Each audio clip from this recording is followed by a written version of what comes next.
Yes, so everybody gather here. Come and hear. Come and hear. It has finally happened. One by one, them done they fall. One by one, them done they fall. Mazi Nnamdi Kanu has defeated them. He has won the case. Yes. He has just defeated the Federal Republic.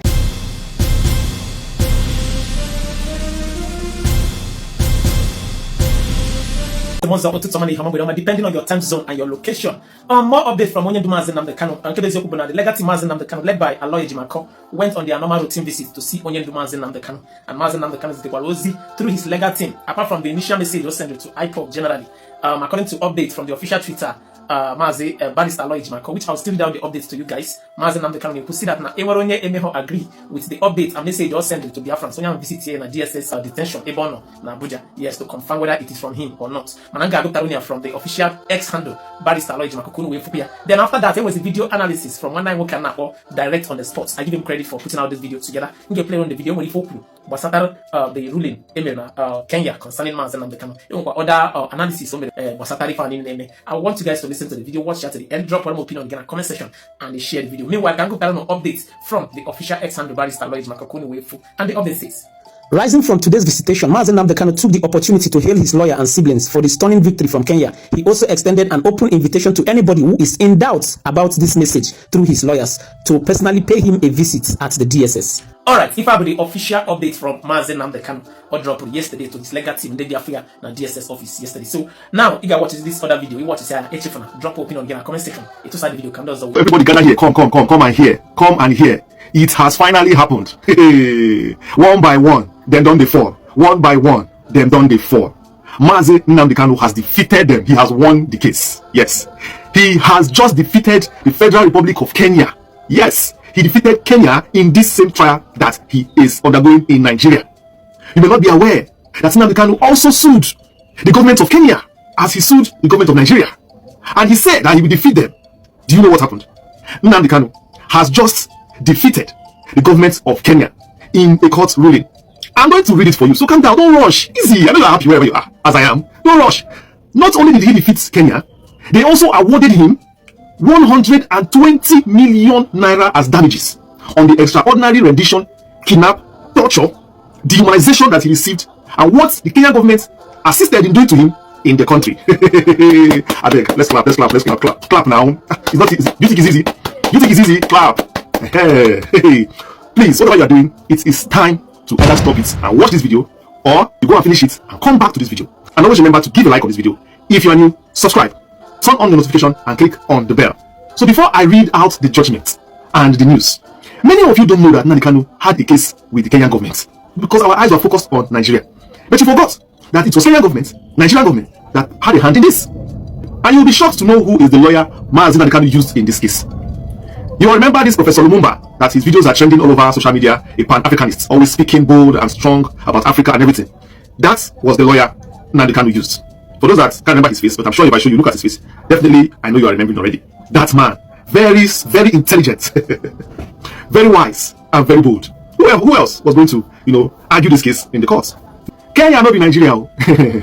Kenya is not Nigeria that they do anyhow, that they do anyhow and treat people anyhow. No. There is rule of law in Kenya. Even the government of Kenya, they are always afraid of the courts. I'm telling you. So it's not surprise that Mazi Nnamdi Kanu secured a victory. Be that as it may, it is still not easy to win a case. And so you're still in that country, you are fighting against the federal government of that country, and you defeated that country. Mazi Nnamdi Kanu, a prophet. Mark it. I've been saying it here. Some people are doubting it. That man, Mazi Nnamdi Kanu, is not normal. He's not normal. He's a prophet. Let me read to you the court judgment and the news directly. Listen very carefully. A high court in Nairobi, Kenya, has ruled that the abduction and detention of IPOB leader, indigenous people of Biafra, Nnamdi Kanu, in Kenya, and his subsequent rendition to Nigeria in June 2021 were unlawful and illegal. Let's go on. Delivering judgment, Justice E.C. Mwita held that the actions of both the Nigerian and Kenyan governments amounted to gross violations of Kanu's fundamental human rights as protected by their respective constitutions. You see? Imagine Kenya is even protecting Nigerian constitution. Ashame. The court also awarded Kanu 10 million Kenyan shillings, which is 120 million naira, in compensatory damages against the Kenyan government for its role in the unlawful abduction and rendition. Justice E.C. Mwita said directly, having considered the pleadings and arguments by both parties, the decision I relied on are the Constitution and the law. I come to the following conclusions. Firstly, the government of Kenya violated the Constitution and Mr. Nnamdi Kanu's rights and fundamental freedoms. Having entered Kenya lawfully, he was subject to the protection offered by the Constitution of Kenya 2010, and the government of Kenya had an obligation to uphold and protect his rights and fundamental freedoms. Mr. Nnamdi Kanu was, however, abducted, kept in solitary confinement, tortured, and denied food and medication, a breach of basic rights. He was chained, humiliated, ridiculed, and held in contempt, and later forcibly removed from Kenya without following the law, in violation of his rights and fundamental freedoms, for which the government of Kenya is liable. Jesus. Hey, thank you, Lord. Based on the above conclusions, the court makes the following declarations as orders. It considers appropriate. A declaration is hereby issued that the abduction of Mr. Nnamdi Kanu, holding him in incommunicado confinement, torturing him, and denying him food, water, medication, and other basic necessities was a violation of his rights and fundamental freedoms. A declaration is hereby issued that the abduction and subsequent forcible removal of Nnamdi Kanu from Kenya to Nigeria was in violation of the laws of Kenya, his rights and fundamental freedoms, including freedom of movement, freedom of security of the person guaranteed by the Constitution of Kenya 2010, and therefore unconstitutional and illegal. Listen, we are here. An order for compensation is hereby issued, awarding Mr. Nnamdi Kanu general damages of 10 million Kenyan shillings, which is 120 million naira, against the Attorney General of Kenya and the government of Kenya on behalf of the federal government of Kenya for the violation of Mr. Nnamdi Kanu's constitutional rights and fundamental freedoms. This is the judgment of the courts of Kenya. And doesn't it ring a bell? Remember that a high court sitting in Abia State gave a judgment like this for Nnamdi Kanu. Yes, gave a judgment that a compensation be made to Nnamdi Kanu. You see that a good court is a good court. So you see, at that judgment and this judgment in Kenya look very similar. So whatever they have been doing in that Justice Binta Nyako's court was just a charade. Let's go on, because after that judgment was given, the IPOB brought out a statement, and this is what the IPOB said, the indigenous people of Biafra. So meanwhile, the IPOB has hailed the judgment as a landmark victory, saying that it vindicates the group's long-standing position since what it described as the sham and partial trial of its leader in Nigeria. A statement signed by the IPOB spokesperson, Ima Powerful, said, as he read, the indigenous people of Biafra wishes to formally announce a resounding judicial earthquake that has shaken the legal foundations of the fraudulent rendition of our leader, Onyendu Mazi Nnamdi Kanu. In a historic, courageous, and landmark judgment delivered on June 14th, 2025, the High Court in Kenya, sitting in Nairobi, found that the abduction, incommunicado detention, torture, and illegal transfer of Mazi Nnamdi Kanu from Kenya to Nigeria in June 2021 was unlawful, unconstitutional, and a gross violation of his fundamental human rights under Kenyan and international law. This judgment vindicates our consistent position that what transpired in Nairobi, Kenya in June 2021 was not extradition but an extraordinary rendition. It was a criminal act of state-sponsored international terrorism involving the highest authorities of the Nigerian and Kenyan governments. We are grateful beyond measure to the brilliant legal leadership of Professor P.L.O. Lumumba, lead counsel in the Kenyan litigation, whose courage, clarity, and tenacity led to this monumental legal victory. IPOB also extends heartfelt appreciation to Kenyan judiciary, especially Honorable Justice E.C. Mwita, who stood tall against ferocious political interference and international diplomatic pressure to deliver a fearless judgment grounded in law, morality, and constitutional justice. We know, and now, the world must acknowledge that Mazi Nnamdi Kanu did not commit any crime in Kenya. He entered Kenya lawfully as a British citizen. He was abducted in broad daylight at Jomo Kenyatta International Airport by agents of Nigeria's secret police in collusion with rogue elements of the Kenyan security apparatus.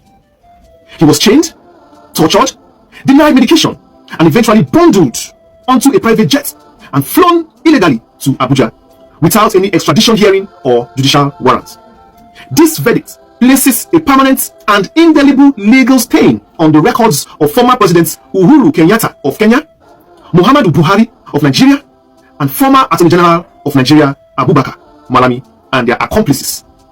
It also exposes the criminal lobbying missions embarked upon by Nigerian leaders, from Buhari, Osinbajo, to Tinubu, and Shettima, all of whom tried and failed to manipulate Kenya's judiciary to cover up this internationally condemned act of extraordinary rendition.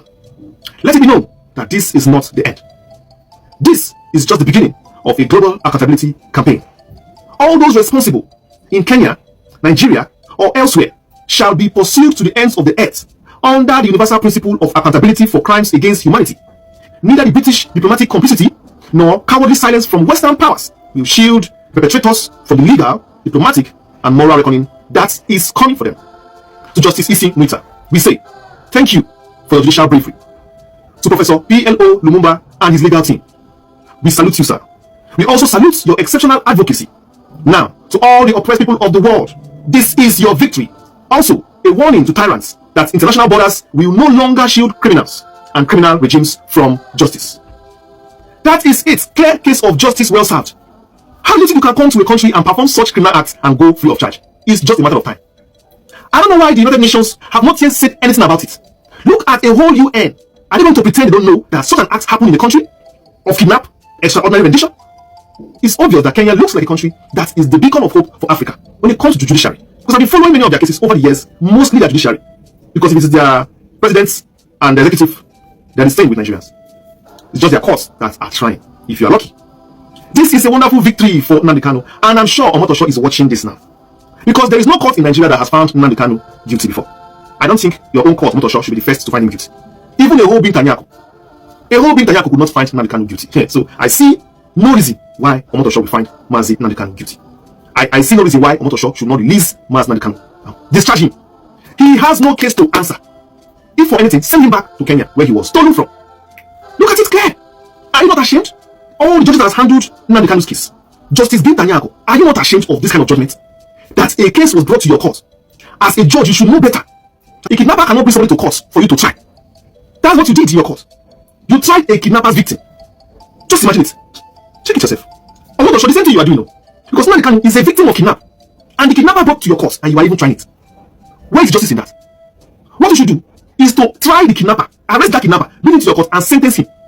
To serve as a deterrent to anybody who wants to kidnap again tomorrow. The Nigerian government should be brought to court. They should be sentenced. Somebody should go in for it. Buhari that used state resources to commit this crime, and Malami that was used to commit this crime, all of them should be brought into that court and they should go to prison. They should be sentenced to prison for kidnap. Yes? Clear? So what is it? What is Nnamdi Kanu in the court doing? The Kenyan government has ruled that this man was kidnapped and they should pay him a fine. This is exactly what you should also do on Omotosho on the 18th. Simple. Discharge this man, grant him compensation, invite those people that kidnapped him and sentence them. In fact, I think the IPOB should file a case against Buhari and Malami, sue them immediately to Nigerian court and international court. This case will be easy, like ABC.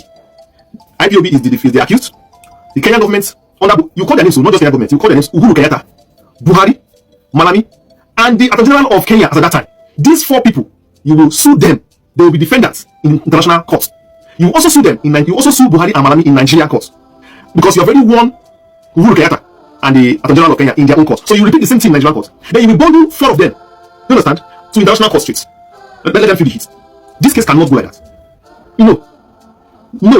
These people cannot be sleeping peacefully. Why Nnamdi Kanu is suffering in dungeon? It cannot happen. Let's rejoice for this one. Let's rejoice. Let's be happy for today. It's a good day. Today is a good day. I don't want to really take it down. Today is a day of joy. I'm so happy. Please tell me what you think about this victory in the comment section. Tell me what you think about what Omotosho should do going by this recent victory. And of course, Omotosho is seeing this victory right now. Tell me what you think he should do and should be done. Also, about those that played a role in this whole act, because they are working free so far. Thank you very much for watching. To all my supporters around the world, watching me from all the countries of the universe, I thank you. I appreciate you. May God guide, protect you from anything that you do. I appreciate you all. I have been your host, Chi Ne Du.